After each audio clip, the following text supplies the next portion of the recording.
Welcome to Does It Matter? I read a meme the other day, and in that meme was really cool.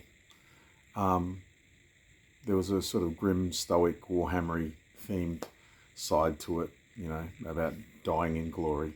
And on the other side was a guy being cuddled by, I presume, a girlfriend, a young woman, and being told that he didn't have to pretend acting being strong anymore, that he was a good boy. Apart from the potential condescension there, it made me think of something. And that was that the idea that you're acting strong. Now, I know people do act in a way that isn't necessarily genuine or who they really are. And there's some degree of truth towards faking it before you make it. But as a general rule, if it's any length of time that you've been doing it, it should be a fundamental part of who you are. You don't act strong. There's no possibility of doing that for any length of time. You just are strong. It's a matter of being strong. Strength is a commitment to whatever, call to action, call to inaction in some cases, to peace, to stillness, as well as action. It can be, but it is regardless of what direction or manifestation it takes, it is the commitment of yourself to function in a particular way, in a way that usually is relatively stoic and courageous in one form or another. And the idea that it's an act is probably part of what is modernity and popular culture's misunderstanding about the nature of Stoicism, misunderstanding about the nature of traditional courage. You are strong until you aren't.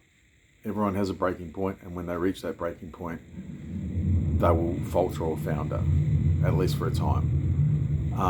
But that doesn't mean it was an act.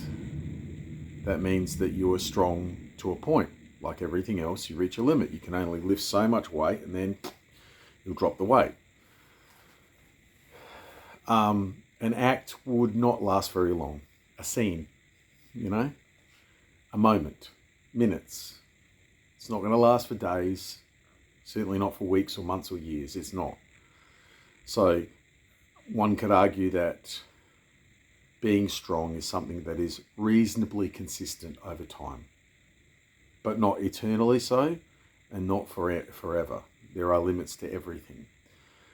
However, every time you stop being strong and you get back up and continue to be strong, that time period that you can be strong for will become greater, much the same as muscle that heals grows back slightly stronger than it was before it was torn. Now, over time, tear, heal, the muscle gets stronger. It adapts to the additional stresses put upon it, and it does better. And courage and strength of character work exactly the same way. So I think that's a fundamental disjunction between the popular culture we live in and the reality of our lives, of everyone's lives, is that you can't act your way through this. You can start that way, and it's probably not a bad idea. Better to start even if it is a bit of an act to begin with, but better to start.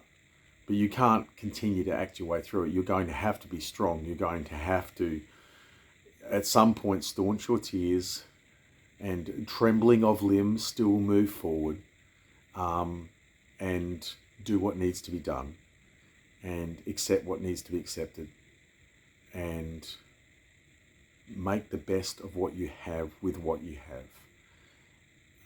That is strength, and that can't be acted upon. No act is going to pass. You're going to have to be strong. And fortunately, as human beings, we are excellent at being strong. Modern culture is doing its best to erode that and to flay it away from us so we can all become harmless creatures, which would be disastrous for our species. We should not be harmless. You should not be harmless. You should be dangerous. You should be dangerous so that you can choose to be good and make a choice to be good. Being harmless is not strong. It's not good either. And it produces toxic people. So be strong, don't act, be. And reach within yourself and you'll actually find that wellspring of strength. It's there, it's waiting for you to access it. There's lots of little tricks, little, motivational tricks and psychological tricks that you can practice. Meditation, reflection, holding a smile when you don't feel like it, but putting a smile on your face, creative visualization, positive visualization, mnemonics. There's so many ways in which we can exercise, vigorous contracting of the muscles, certain breathing techniques, Ibuki breathings, Wim Hof style breathing, all help. Yoga. There's so many ways in which you can re-engineer your emotional and mental state to be strong. So seek them out, find them, practice them, become competent at them, and you can be strong and you won't have to act. Puss.